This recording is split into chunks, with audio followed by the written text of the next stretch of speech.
Hello friends, तो कल की वीडियो में हमने सीखा था प्रेजेंट परफेक्ट कंटिन्यूअस टेंस, जो कि कल के वीडियो में हमारा प्रेजेंट टेंस ख़त्म हो गया था और आज हम शुरू करने वाले हैं पास्ट टेंस। तो वीडियो को लास्ट तक देखिएगा। हम आपको इसमें पास्ट टेंस की संपूर्ण जानकारी देने वाले हैं। इस वीडियो में हम आपको पास्ट टेंस, सिंपल पास्ट और पास्ट इंडेफिनिट टेंस के बारे में जानकारी देंगे।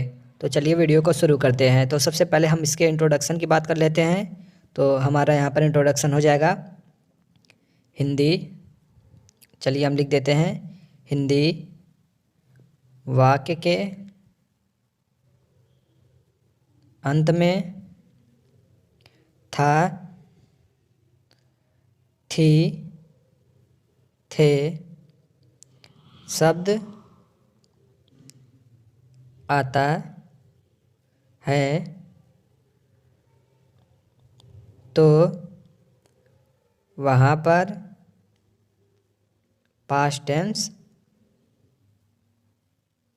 होता है। तो इसके पहचान में हम आपको बता दे रहे हैं, हिंदी वाक्य के अंत में था, थी, थे शब्द आता है तो वहाँ पर पास्ट टेंस होता है। तो चलिए हम अब पास्ट इंडेफिनिट टेंस की बात कर लेते हैं, जिसे हम सिंपल पास्ट टेंस भी कहते हैं। प्रेजेंट इंडेफिनिट टेंस को ही सिंपल पास्ट टेंस भी कहा जाता है। तो इसकी हिंदी होती है भूत अनिश्चित काल। तो यहाँ पर हम आपको लिख के दिखा दे रहे हैं भूत अनिश्चित काल, जिसे हम सिंपल पास्ट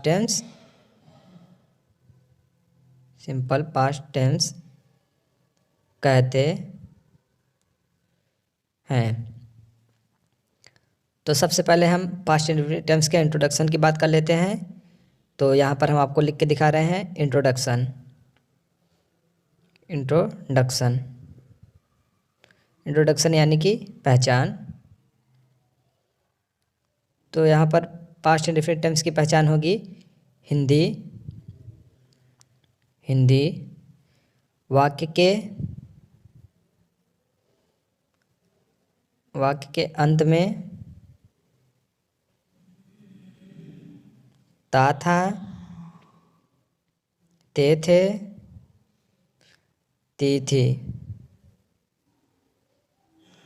इत्यादि शब्द आए तो उसे पास्ट इंडेफिनिट टेंस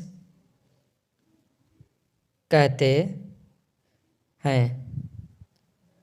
तो यहाँ पर इसके कुछ रूल एंड रेगुलेशन होते हैं। तो चलिए हम आपको कुछ रूल यहाँ पर बता दे रहे हैं। जैसे कि इसमें हेल्पिंग वर्ब डिड का प्रयोग होता है, जो कि डिड का प्रयोग होगा तो वो निगेटिव सेंटेंस से शुरू होता है। अफर्मेटिव में केवल मेन वर्ब का सेकंड फॉर्म का प्रयोग किया जाता है। तो चलिए हम यहाँ पर आपको रूल लिख भी देते हैं, तो आप लोग देख लीजिएगा। पहला रूल हमारा है, इसमें हेल्पिंग वर्ब डिड का प्रयोग होता है। और सेकंड रूल हमारा है, अफर्मेटिव सेंटेंस में मेन वर्ब का सेकंड फॉर्म का प्रयोग होता है। और हमारा यहाँ पर तीसरा रूल, एक रूल और बचा है, जो कि हमारा तीसरा रूल यहाँ पर, इसमें ये बहुत इंपॉर्टेंट रूल है, तो आप लोग इसको ध्यान दीजिएगा। इसमें ता था, ती थी, ते थे के अलावा आ, ए, ई भी आता है। तो हम आपको बता दें कि अंत में ता था, ते थे, ती थी के अलावा उसमें आ, ए, ई भी आएगा, जो कि हम आपको अभी एग्जाम्पल के माध्यम से समझा भी देंगे। तो चलिए इसके अफर्मेटिव सेंटेंस के रूल की बात कर लेते हैं। तो यहाँ पर हमारा सबसे पहले आ जाएगा अफर्मेटिव सेंटेंस, यानी कि साधारण वाक्य,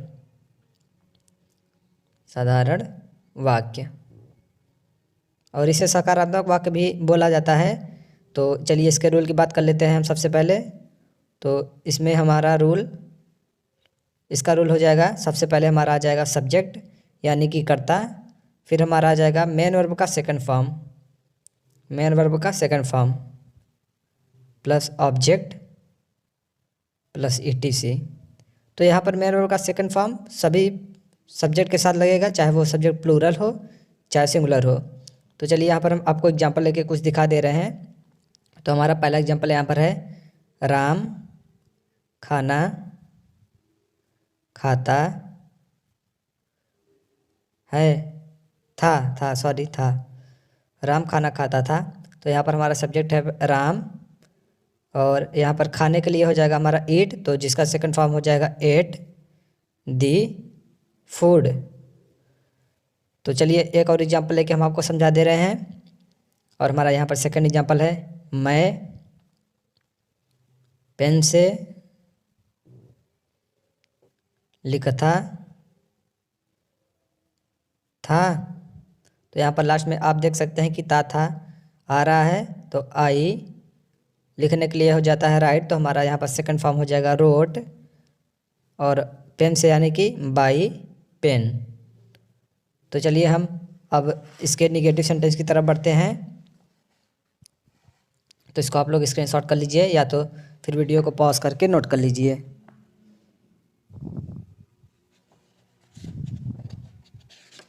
तो यहाँ पर हमारा अब आ जाता है निगेटिव सेंटेंस। निगेटिव सेंटेंस यानी कि नकारात्मक वाक्य।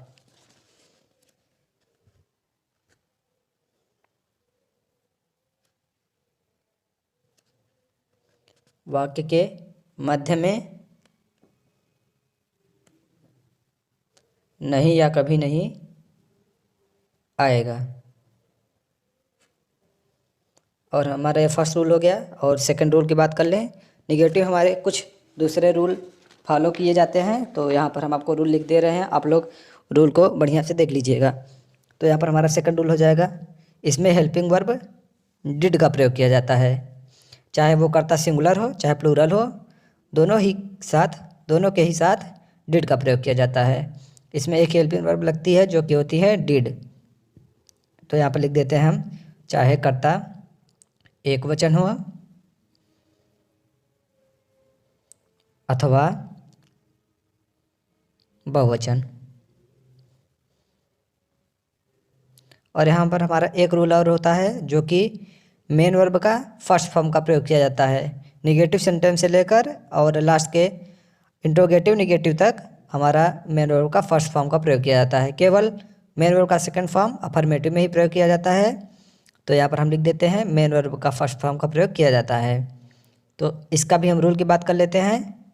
तो यहाँ पर इसका रूल हो जाएगा, सबसे पहले हमारा आ जाएगा सब्जेक्ट, फिर आ जाएगा हमारा डिड हेल्पिंग वर्ब जो कि डिड है, तो डिड का प्रयोग किया जाएगा। फिर हमारा आ जाएगा नॉट या नेवर, नहीं के लिए नॉट और कभी नहीं के लिए नेवर। फिर हमारा आ जाएगा मेन वर्ब का फर्स्ट फॉर्म, फिर प्लस ऑब्जेक्ट और प्लस ETC जो बचता है लास्ट में। तो चलिए इसका भी एग्जांपल लेके हम आपको दिखा देते हैं। तो पहला एग्जांपल हमारा यहाँ पर हो जाता है, राम अपने पास सेब नहीं रखता था। तो यहाँ पर हमारा सब्जेक्ट राम है, तो हम सबसे पहले सब्जेक्ट लिखेंगे राम, फिर हेल्पिंग वर्ब आ जाएगा हमारा डिड, और नहीं के लिए नॉट, और यहाँ पर हमारा रखने के लिए हो जाएगा कीप, और सेब यानी कि एप्पल, और एट लास्ट फुल स्टॉप। तो चलिए हम सेकंड एग्जांपल लेके आपको समझाते हैं। हमारे यहाँ पर सेकंड एग्जांपल है, सीता फल नहीं खाया करती थी।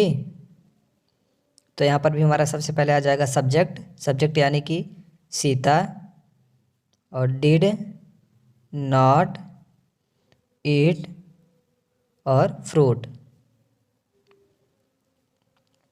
तो चलिए यहाँ पर हम एक एग्जांपल और आपको लेकर समझा दे रहे हैं, जिसमें कि हमने अभी आपको बताया था ऊपर की आ ए ई, उसका भी प्रयोग हम आपको करके दिखा दे रहे हैं। तो हमारा यहाँ पर तीसरा है, मैं सेब नहीं खाया था। तो यहाँ पर आप देख सकते हैं लास्ट में आ था, आ लास्ट में आया है, तो इसलिए इसका भी हम सेम उसी प्रकार से बनाएंगे।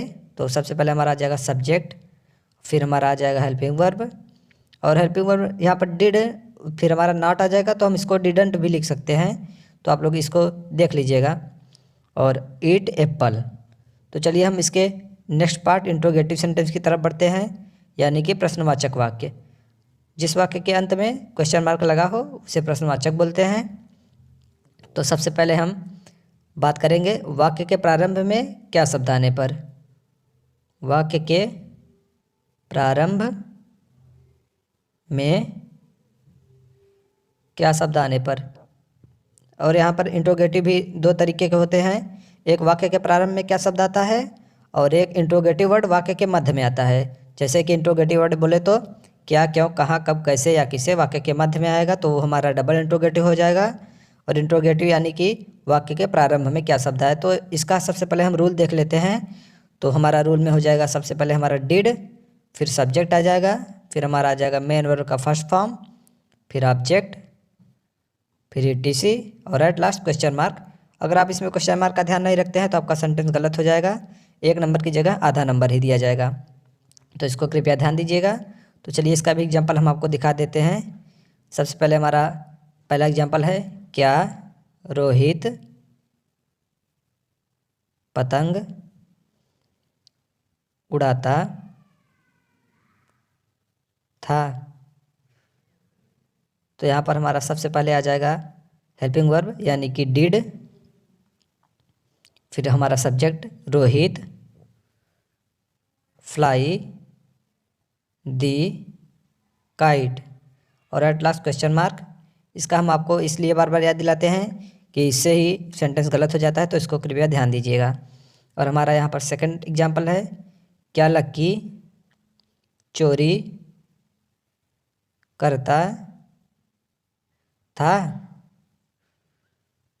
तो यहाँ पर हमारा सबसे पहले आ जाएगा डिड लक्की स्टील,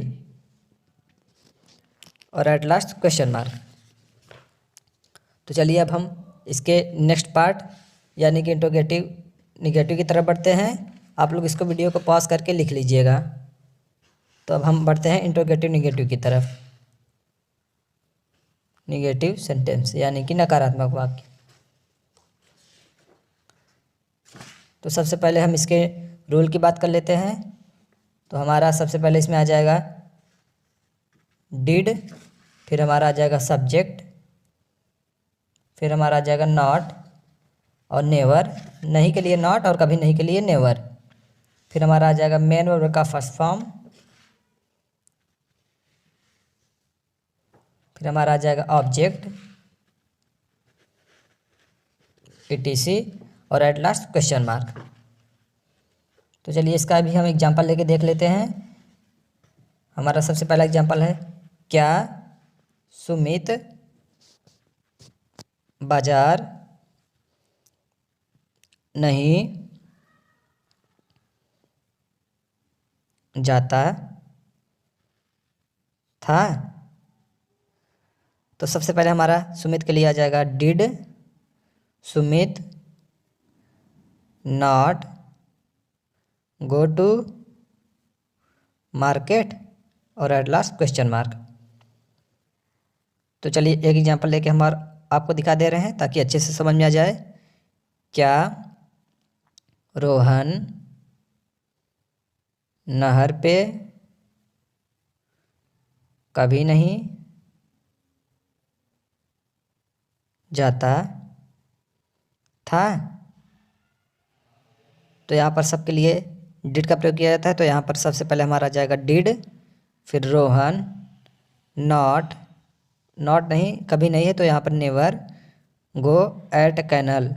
एट यहाँ पर इसलिए प्रयोग किया जाएगा क्योंकि नहर पर जाता है, और यहाँ पर ऑन नहीं का प्रयोग किया जाएगा क्योंकि ऑन और एट का प्रयोग ऑन का प्रयोग किया जाता है जैसे कि कोई सामान ऊपर रखा हो तो इसके इर्द गिर्द जाएगा, इसलिए यहाँ पर लगेगा एट।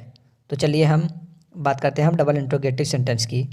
तो यहाँ पर हमारा डबल इंट्रोगेटिव सेंटेंस यानी कि क्या, क्यों, कहाँ, कब, कैसे या किसे वाक्य के मध्य में आने पर। तो यहाँ पर क्या क्या कहाँ का कैसे या किसे जो है इसको इंट्रोगेटिव वर्ड बोला जाता है। यहाँ पर मैं लिख भी दे रहा हूँ, देख लीजिएगा, इंट्रोगेटिव वर्ड। तो सबसे पहले हम इसके भी रूल की वही बात करेंगे। तो यहाँ पर हमारा सबसे पहले आ जाएगा इंट्रोगेटिव वर्ड, फिर हमारा आ जाएगा हेल्पिंग वर्ब यानी कि डिड, फिर सब्जेक्ट, फिर हमारा आ जाएगा मेन वर्ब का फर्स्ट फॉर्म, फिर ऑब्जेक्ट, फिर हमारा ईटीसी और एट लास्ट क्वेश्चन मार्क। तो चलिए यहाँ पर हम कुछ एग्जांपल लेके इसका भी हम आपको बता देते हैं। तो हमारा यहाँ पर पहला एग्जांपल है, मैं बाहर क्यों घूमता था। तो यहाँ पर हमारा इंट्रोगेटिव वर्ड है क्यों, तो इसलिए हमारा सबसे पहले interrogative word why did I walk outside और एट लास्ट क्वेश्चन मार्क। तो यहाँ पर हमारा सेकंड एग्जाम्पल हमारा यहाँ पर है, सोहन सुबह में कहाँ जाता था। तो यहाँ पर हमारा कहाँ है इंट्रोगेटिव वर्ड, तो सबसे पहले इसकी स्पेलिंग यानी कि where did Sohan go in the morning और एट लास्ट क्वेश्चन मार्क। तो हम आगे बढ़ेंगे इसके नेक्स्ट पार्ट यानी कि डबल इंट्रोगेटिव निगेटिव सेंटेंस की तरफ। तो यहाँ पर हम लिख देते हैं निगेटिव सेंटेंस। यहाँ पर हम डबल इंट्रोगेटिव निगेटिव सेंटेंस की बात कर रहे हैं। तो सबसे पहले हम इसका भी रूल देख लेते हैं। इसके रूल में हो जाएगा हमारा इंट्रोगेटिव वर्ड, फिर हमारा आ जाएगा हेल्पिंग वर्ब यानी कि डिड, फिर सब्जेक्ट, फिर नहीं के लिए नॉट और कभी नहीं के लिए नेवर, फिर हमारा आ जाएगा मेन वर्ब का फर्स्ट फॉर्म,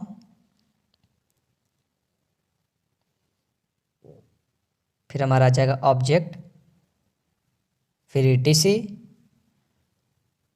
और एट लास्ट क्वेश्चन मार्क। तो चलिए इसका भी एग्जांपल हम लेके आपको बता देते हैं। तो यहाँ पर हमारा पहला एग्जांपल है, मोहन रात में कहाँ नहीं सोता था और एट लास्ट क्वेश्चन मार्क। तो सबसे पहले यहाँ पर हमारा कहाँ के लिए हो जाएगा वेयर, फिर हेल्पिंग वर्ब डिड, फिर Mohan not sleep in the night और एट लास्ट क्वेश्चन मार्क। तो आशा करता हूँ आपको वीडियो अच्छी लगी होगी। अगर वीडियो आपको हमारी अच्छी लगी हो तो चैनल को हमारे कर लीजिएगा सब्सक्राइब, और अगर वीडियो आपको पसंद आई हो तो कर दीजिएगा लाइक, और अपने एक दोस्तों को शेयर कर दीजिएगा ज़रूर, ताकि उसको भी कुछ सीखने को मिल जाए। और कमेंट करना ना भूलिएगा, हम आपके कमेंट का इंतज़ार करेंगे और हम आपके कमेंट का जवाब ज़रूर देंगे। तो आप कमेंट करना ना भूलिएगा। Thank you. और आप इसको स्क्रीनशॉट कर लीजिए, हम आपको दिखा दे रहे हैं, या तो वीडियो को पॉज करके आप लोग लिख लीजिएगा। मिलते हैं नेक्स्ट वीडियो में।